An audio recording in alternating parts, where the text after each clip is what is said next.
George Soros. In the world of finance, that name it's just legendary. He's seen as this kind of oracle, a trader who operates on a totally different level. But how did he become the guy who famously broke the Bank of England? Well, to really get it, you have to understand his philosophy. His success is so big that there's a story that goes around Wall Street about a mythical Mount Rushmore of investors. It's a pretty powerful image, right? But it makes you ask a really important question. How did he earn a spot up there with the all-time greats?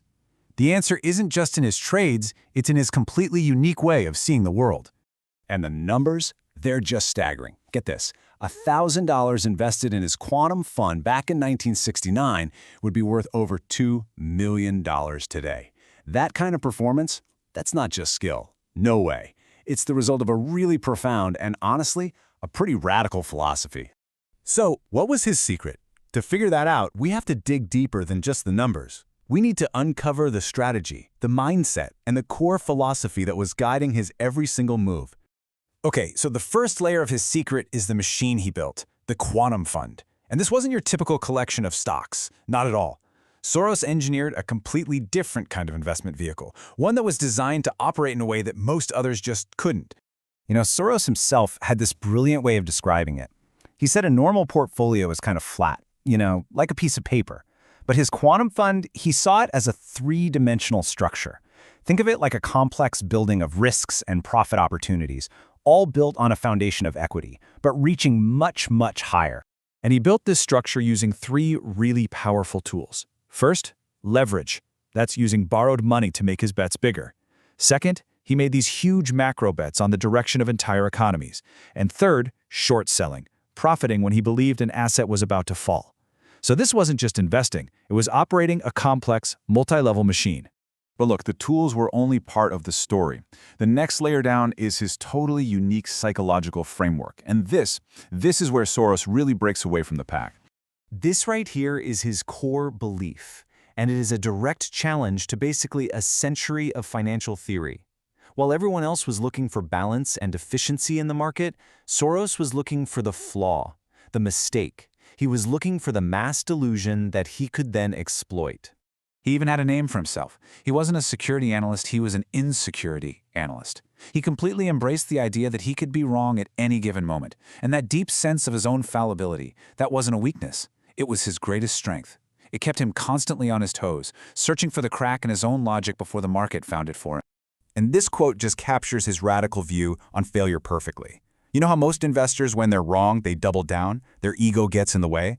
Soros, he celebrated his mistakes. For him, realizing he made an error wasn't a loss. It was valuable, new information that let him change course faster than anybody else. His pride didn't come from being right all the time, but from his ability to adapt. Okay, so now we get to the very core of his thinking. This isn't just an investment strategy. It's a fundamental theory about how reality itself works, a philosophy he called reflexivity. So the idea is basically this. In markets, and really in life, there isn't some objective reality out there that we're all just trying to figure out. Instead, our understanding, our beliefs, our biases, our mistakes, they actively shape that reality. It's a constant feedback loop. Our belief that a stock will go up makes us buy it, which then makes it actually go up, which then reinforces our belief. Thinking and reality are in this constant dance with each other. And what this theory does is reveal a predictable pattern, the classic boom-bust cycle. As you can see here, it starts with a trend that nobody's really paying attention to. Then, as belief accelerates, it fuels the boom. But sooner or later, there's a moment of truth, when the gap between what people believe and what's real just gets too big. Belief starts to waver, and the very trend that it created reverses, leading to a catastrophic crash.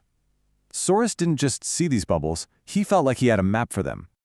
So where in the world did such a radical worldview come from? This wasn't something he learned in a classroom or on a trading floor. It was forged in the crises of his youth. Soros was a Jewish teenager in Budapest when the Nazis occupied Hungary in 1944. His father, who was a master of survival, managed to get false papers for the family, and for many others, navigating a world where the rules had just been violently turned upside down.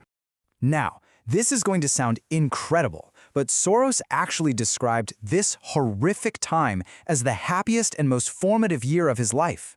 Why? Because when he was under mortal threat, he learned from his father the true art of survival for when society itself collapses. And here is the lesson that connects absolutely everything. He saw with his own eyes that conventional wisdom, following the rules, trusting authority, was a death sentence. Survival depended on recognizing that reality had shifted, that the fundamentals of society were gone, and that you had to think and act differently from everyone else. This became the bedrock of his entire philosophy. So, the ultimate takeaway here isn't just some financial theory. It's a profound understanding that the world isn't fixed. Soros built his entire fortune on a lesson that was forged in tragedy, that the greatest opportunities and the greatest dangers show up when the rules of the game suddenly change. And, that leaves a pretty powerful question for all of us to think about.